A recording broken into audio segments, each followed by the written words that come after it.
Yesu akubwela posachedwa, waima pakhomo wayandika, ndikonzekela kukumana naye, dzamona ndekha Yesuyo, ndekha maso ndi maso, dzamona ndekha ine, mpulumusiyo dzamona nkhope yake yokongoladi, dzamona ndekha Yesuyo, ndekha maso ndi maso, dzamona ndekha ine, mpulumusiyo dzamona nkhope yake yokongoladi, dzamona ndekha Yesuyo. Ndiulandileni okondedwa omvera konse kumene muli. Heneleke Ichale, mtumiki wanu believer, lero pa 4 October 2024, ulendo sabutopiki tembelero. Muli bwanji Mpumalanga? Muli bwanji Nespret? Believer, muli bwanji White River? Tili mzinda uja wa Mpumalanga, dera la White River. Believer ragonjetsa nditapambana, Mulungu atendesa bwino kwambiri. Ende ndikudziwa kuti ana Mulungu muli pa maondo. Dzulo tinayamba ndi mkumano wa abambo okhaokha, tidali nthawi yabwino kwambiri, nthawi yabwino kwambiri. Haleluya, haleluya. Ende leronso madzulo ano tili ndi session ku church. Mwana Mulungu Sunday ndiyewozawoza kumalizitsa kukwangula zimene Mulungu anatipatsa mdziko lino. Haleluya. Ino amene muli side ino kumpumalanga kuno, mwakafuna kuti tikhale limodzi Sunday kubwerayi, mwangobwera ku White River Partners in Harvest Church, Iris Africa, ndikuti mutipesa. Haleluya. Mwapadera ndimafuna ndipepetse chifukwa cha zovuta zimene zatigwera pano pankate wa moyo. Ndife achisoni, ndife okhudzika chifukwa cha mdzakazi wa Mulungu amene atsogola ku ulemerero, mayi wathu, mayi Ane Bwana Ope. Mdzakazi uyu alimbana nako kulimbana kwabwino, ntchito ayigwira pano pankate wa moyo komanso ku church kumene ankatumikira, ndipo akhala organizer ntchito imene Mulungu adampasa agwira. Ende ndi wiki yatha yomwe imene anandimbira foni tili ku Port Elizabeth kuti abusa ikuoneka kuti nthawi yakwana. Mukudziwa maulendo enawa ndi maulendo amene Mulungu achita kunkonzekeretsa mdzakazi uyuyu. Nthawi yakwana ndikungodikira nthawi ina iliyonse inu tumikirani wanga ulendo wapya, chifukwa ndili mchipatala palibe kuchitira mwina. Kunali kutsazikana, tinalimbikitsana, ndi tinapemphera, koma amadziwa kuti ulendo wakwana, ndipo anadzikonzekeretsa moti ndikulankhula pano ali ndi Ambuye Yesu. Ndipepesa yakubanja la Bwana Ope, pepani yakubanja ya Chimbulumata, pepani mkate wa moyo, pepani oyera mtima nonse, pepani. Ndi mzimu wa Ane uuse mumtendere. Haleluya. Pajamau amanena kuti kufa tidzafa, ende tili ngati madzi akatayika sitingathe kuwabwezeresa, koma mulungu sachosa moyo, ndi Yahwe amalingalira kuti chimene ife chatitayikira iye chisantayikire. Atitayikira m'manja mwathu ane bwana ope, koma ali m'dzanja la mulungu. Mzimu wa ane use mumtendere pepani. Loleni kuti tipitilize m'buku lija la Joshua, makamaka pa chapter number 6 kumapeto kwenekweneko. Ndipo lero tikunena kuti temberero. Kunalinji msabatayi. Biliva mulungu msabata imene iso walankhula, wadzudzula, wachenjeza, takhwasula tanenepa msabata imeneyi. Mande mulungu anativumbulutsira kuti pali chinsinsi chomwe ife tingachite kuti titenge zinthu zathu. Biliva pafunika chinsinsi, chifukwa zinthu zambiri zana mulungu zili m'manja mwa adani.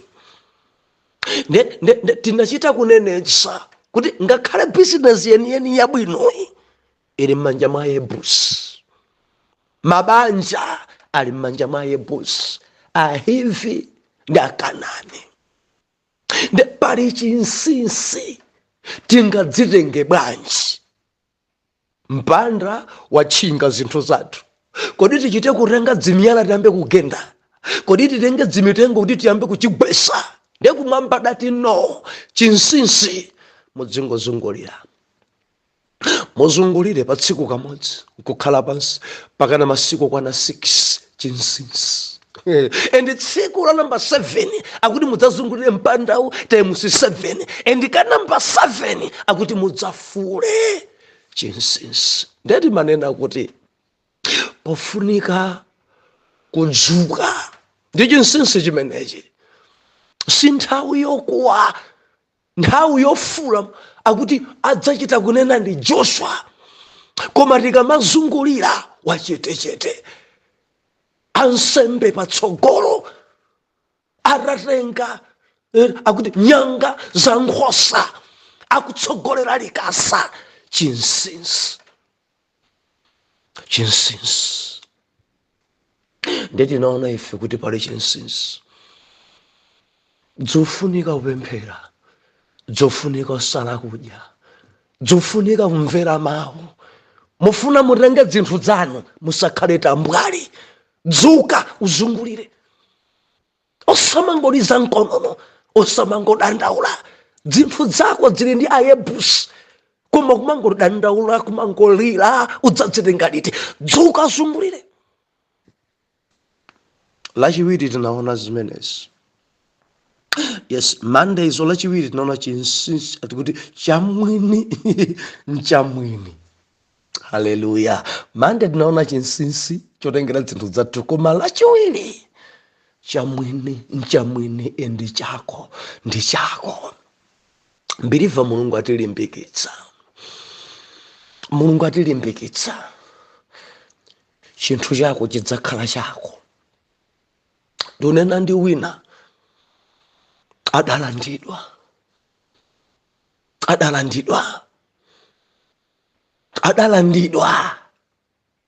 Adani adantengera zinthu.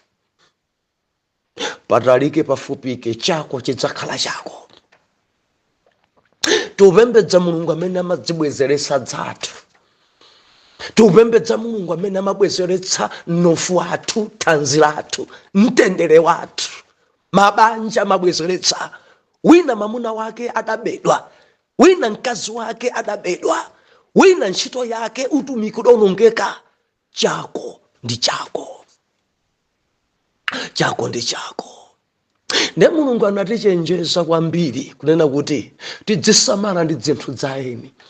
Kudziko kuno kuli anthu okakamira zinthu zaeni, achinzimu ngati cha Ahivi, achinzimu cha Akanani, Aamori, kukakamira malo amene sali awo. Zotsatira zake chimpanda chidagwa, duka la mpanda idagenda mutu wa Mkanani wina ndikumperatu.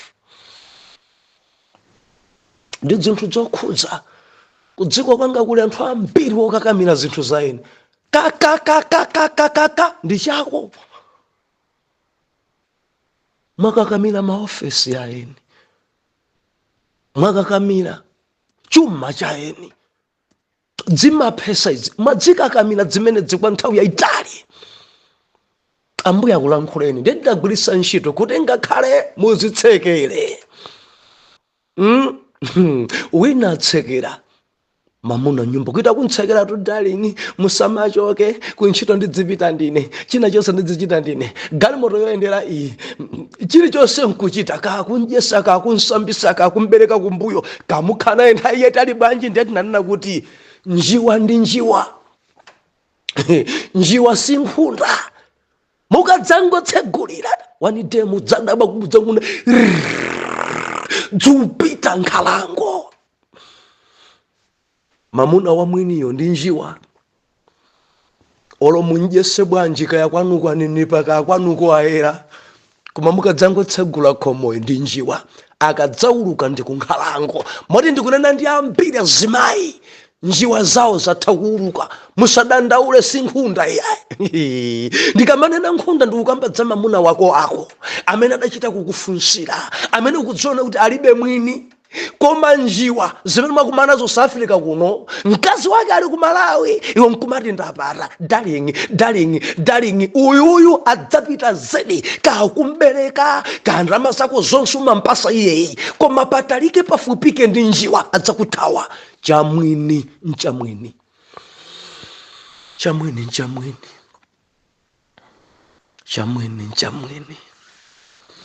kamuchichenese bwanji kamuchiyeretse bwanji chamwini.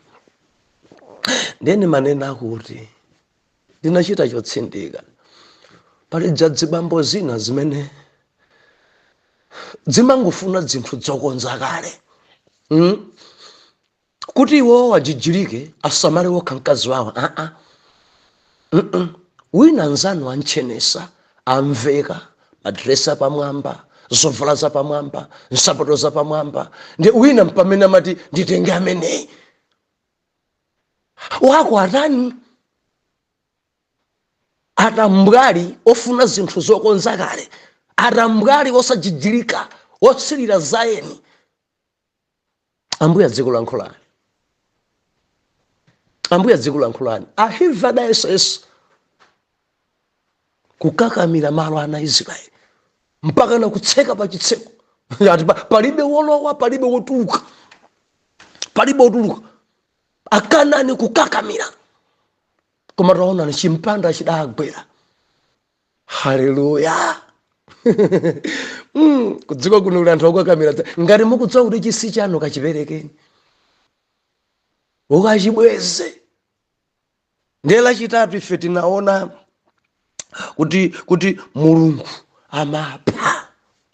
Timachoka nayo nkhani kumeneku chifukwa chokakamira chifukwa chotenga zinthu zaeni kuti chimene chidaphesa kwambiri Akanani ndi Ayebusiwa kukakamira malo amene sali yawo ndi Mulungu adawapha. Mpanda ujoda uragwa edi Joshua adalengeza akuti lupanga manja kudali kupha amuna kupha azimayi kupha ana endiso kupha ziweto. Mulungu adavomereza kuti anthu aja aphedwe. Mulungu adavomereza. Haleluya. Adavomereza.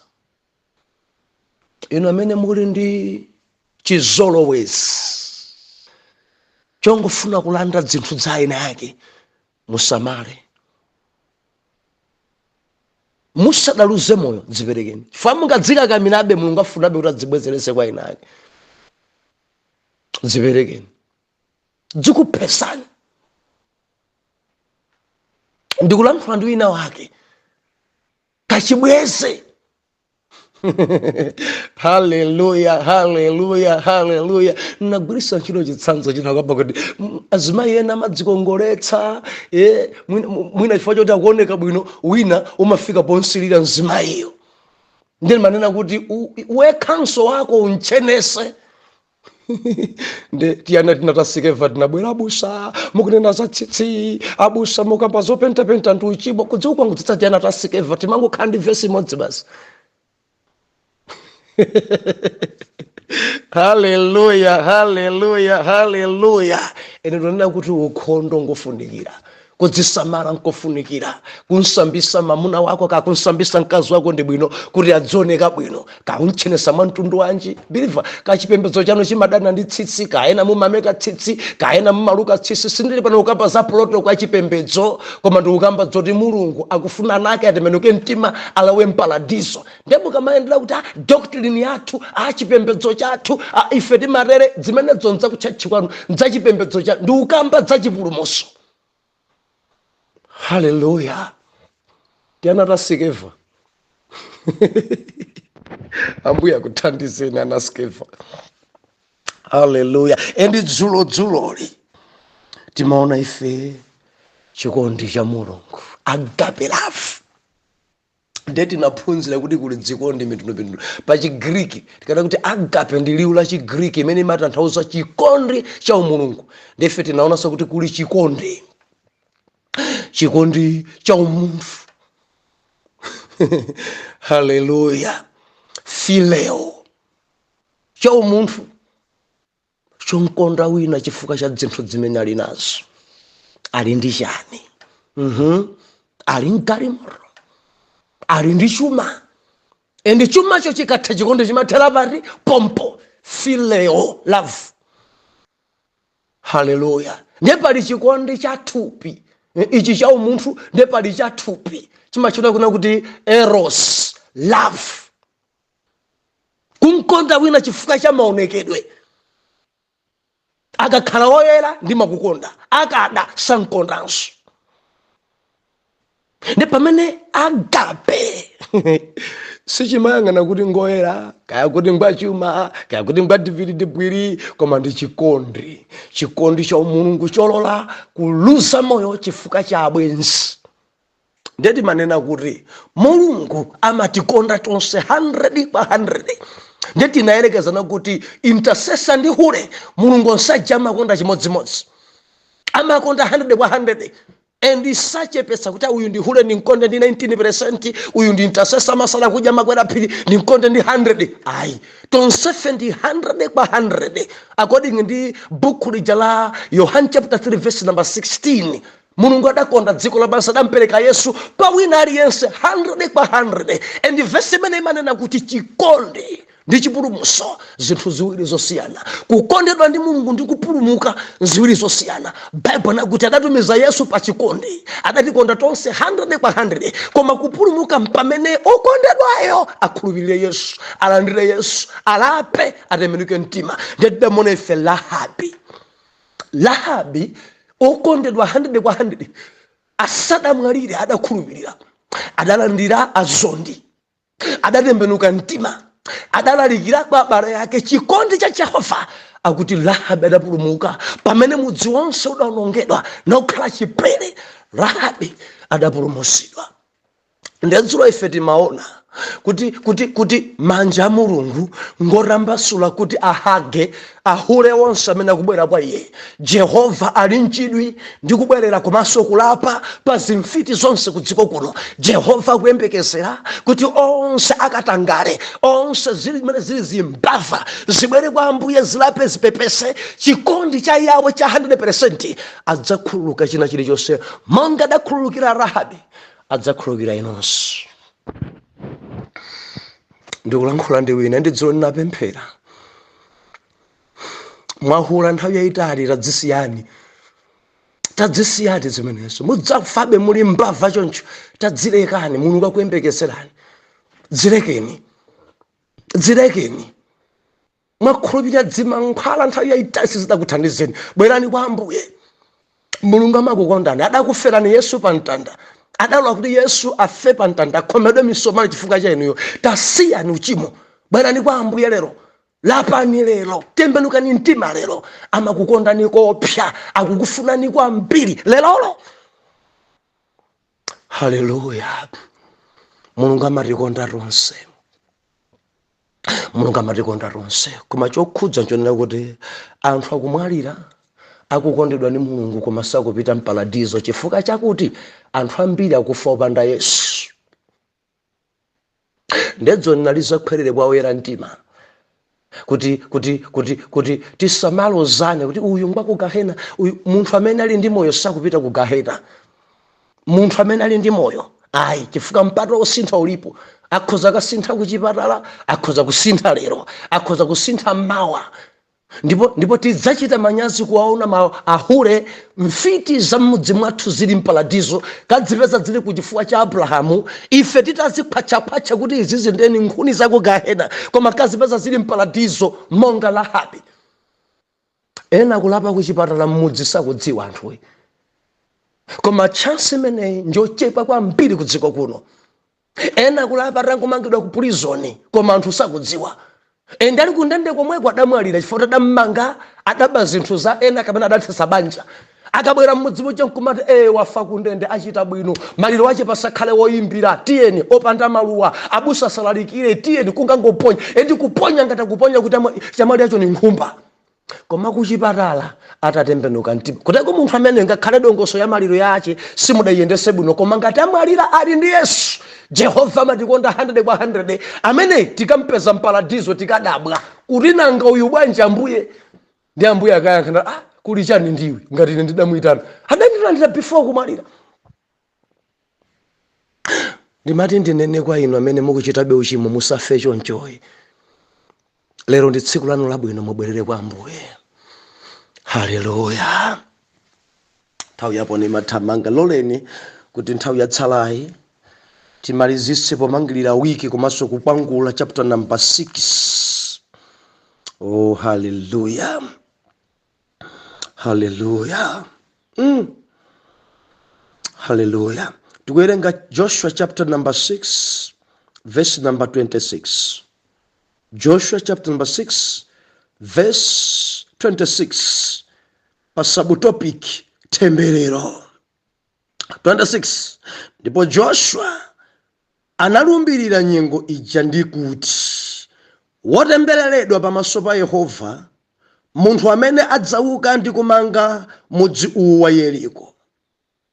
Adzamanga kuzika kwake ndi kutayapo mwana wake woyamba, nadzayimika zitseko zake ndi kutayapo mwana wake wotsiriza. Potero Jehova anakhala ndi Joshua ndi mbiri yake inabuka mdziko lonse.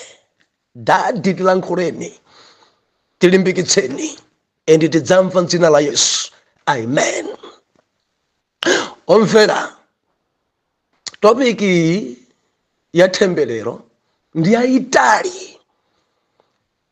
Ndi nkhani yayitali otikhoza kuyikambirana kwa masiku ambirinso temberero.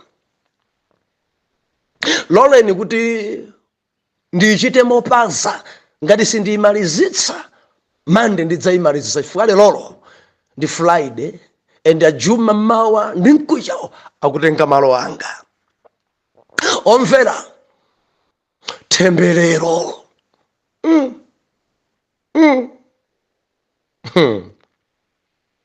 Mudziwa temberero njoyipa. Ana Mulungu, temberero njoyipa. Endi kuli mitundu ya matemberero. According ndi mene Joshua kufotokozera apa, matemberero ena mene anthu akuyenda molero chifukwa chakukhala malo otembereredwa. Sindikudziwa kuti pamene mukukhalapo mpotani. Joshua anena kuti wotembereredwa munthu amene adzabwere ndi kudzamanganso mpanda wa Yeriko. Biliva nkuti mpanda uja wagwa, Lahabi apulumutsidwa, Akanani aphedwa. Nde Joshua modzodzi lina kuti ndi munthu wotembereredwa amene adzabwere ndi kudzamanga mpanda wa Yeriko. Kudzangomanga mpandawo, kungoyala maziko, first born amwalire.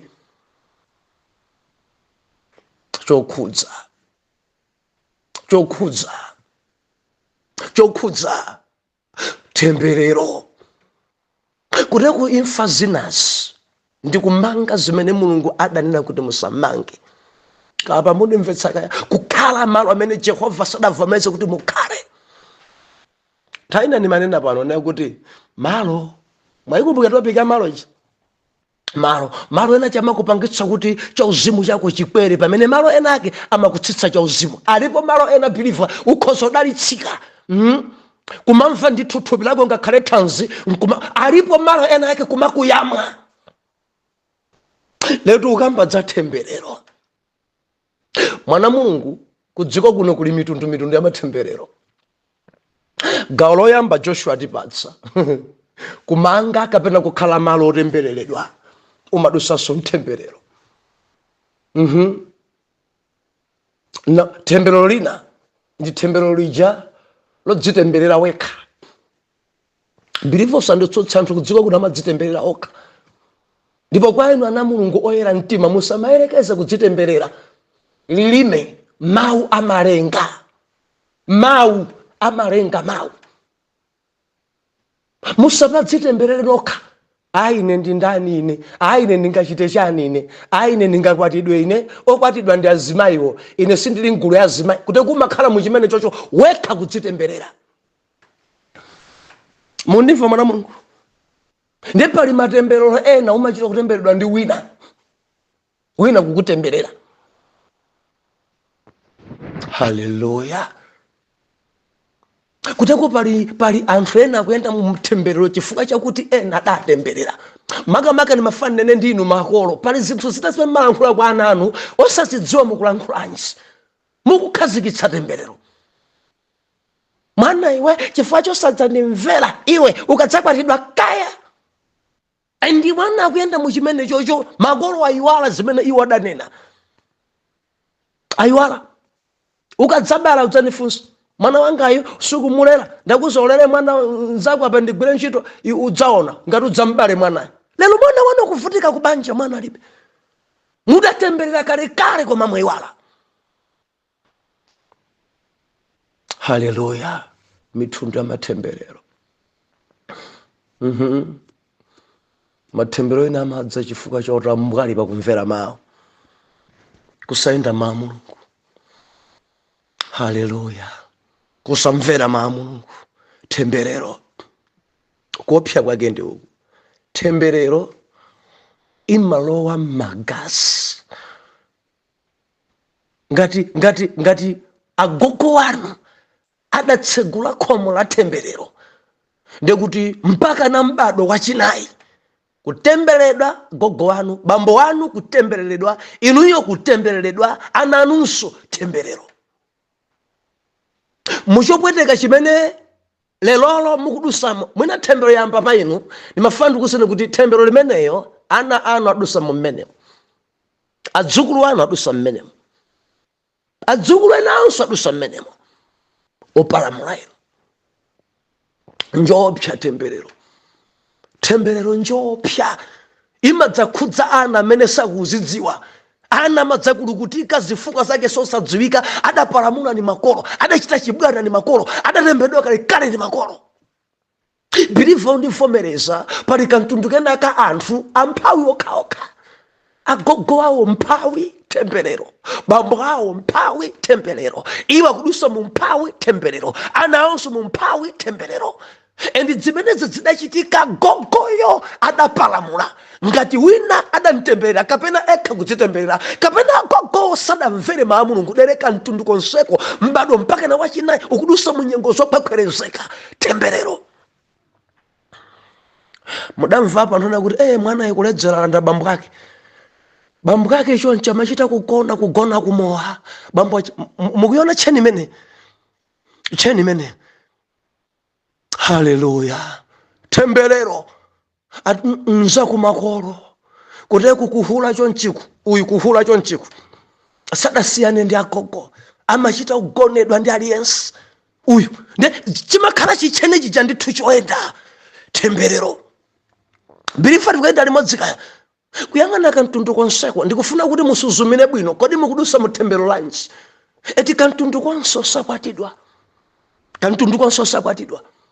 banja tagogwawa dalibe banja mangobereka basi ndi mamuna wina aliyense kudzabata kuteko maya onso chimodzimodzi kuteko ana maito zoti maya athu sadabwatidwe.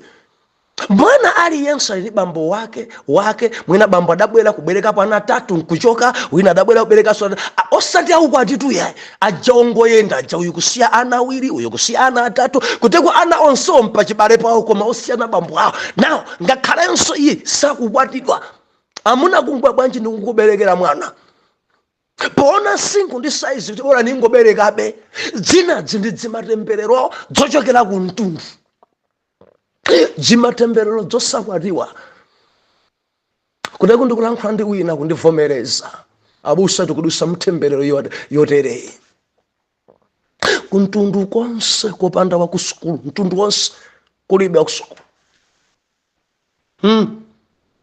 zosaenda endi kulibe adafika ku secondary kulibe amene ali ntchito apamwamba kulibe amene anganene kuti wakuti ndi mphunzitsi amagwira ntchito mbomamu wakuti ndi nesi kantundu konseko kakungudusa mkalotembereredwa kulibe ngakhale mwana mmodzi wa ku college kulibe. Ndimafuna ndilize khalere mukangodzizindikira bilifa tamvera tili ndi udindo okhoza kudzitseka tikangozindikira timakhoza kutseka mtundu wa matemberero kuzitseka kuzitsutsa kuzidula. Mafuna chikwa chimenechi mwana mulungu tikhoza kuzidula zimenezi tikhoza kuzitseka zimenezi. Number 1 kuongolandira Yesu khala mbuye ni mpulumutsi ndikuti ndi step yoyambirira yofuna kudula zimatemberero. Now mukalandira Yesu khala mbuye ni mpulumutsi wanu now yendani naye ni Yesuyo muyende moyo uja wa pemphero ndi moyo wosala kudya popemphera poyang'ana mtundu wanu ngati kamtundu konseko nkokulu kutika kuti nkaumphawi inu yambani kudzudzula chifukwa cha Yesu amene muli naye mudzatha kudula timagazi timene titaumphawi. Tikuyenda limodzi ka mudzatha kuzidona kuti ambuye paine ndipeze banja ananganso apeze banja sakulu kuti kemene zakhalira temberero endi temberero ina ndi amatenda titonse na mulungu pali matenda ena kuntundu amene akutenga anthu okhaokhawo ndofuna wera mtima mudzuke dzukani pamulandira Yesu khala mbuye ndi mpulumutsi wanu poyenda naye mupemphere musale kudya eni mukasala kudya muzidzudzule eni zinazo zimafuna mpaka na elo kudziperekera zazikhumi zanu.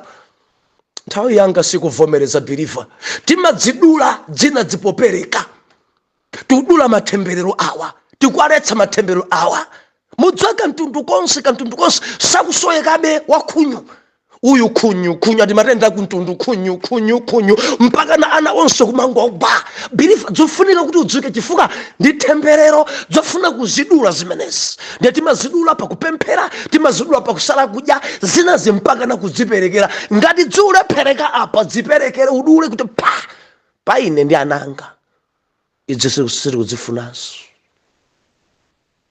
Haleluya. Ndikulankhula ndi wina maso achatseguka ndikuti maso atseguke uone patali ona patali sikuti mudaphunza mantchito simukulembedwa bwa simatembero amenewa kuli matenda anje akuntundu amene akuthandu ndi chizolowezi chanji ndi tchimo lanje yachizolowezi azibambo akwanu amangolekaleka azimayi kapena kukwenda kuchitembero cha mitala kantundu kena mutsapeza kantundu konseko mitala kukhani mkazi mmodzi umva kuti sanakhulusidwe mkazi mmodzi aisanga ni nyama yochera amanena choncho ena adziwanda kantundu konse kuna braza awo akazi 3 ina akazi 4 ndani awo ankolo awo akazi ambiri aliyense kantunduko akazi zibwenzi mpwirikiti amangotchuka ndi mbiri zazigololo zina zini matemberero zofunika wina adzuke adzitsutse adziletse. Bwanji mundilondole mande sabata ya mawa tidzapwangule pa nkhani ya matembereroyi tidzapa malezitse pamene pakena kuti dzambe chapter number 2. Adadi tikuyamikani tikukwezani kulibe wina amene angade chose mtemberero koma inuyo Jehova.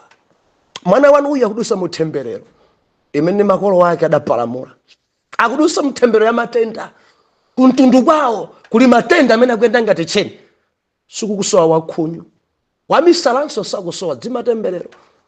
Ambuye ndikupemphera mdzina la Yesu Khristu mwana Mulungu wa moyo kuti mudzilemekeze pamuna wanuyi, dziduleni mwa Yesu Khristu woyera mtima. Tiyankhe kuti amen and amen.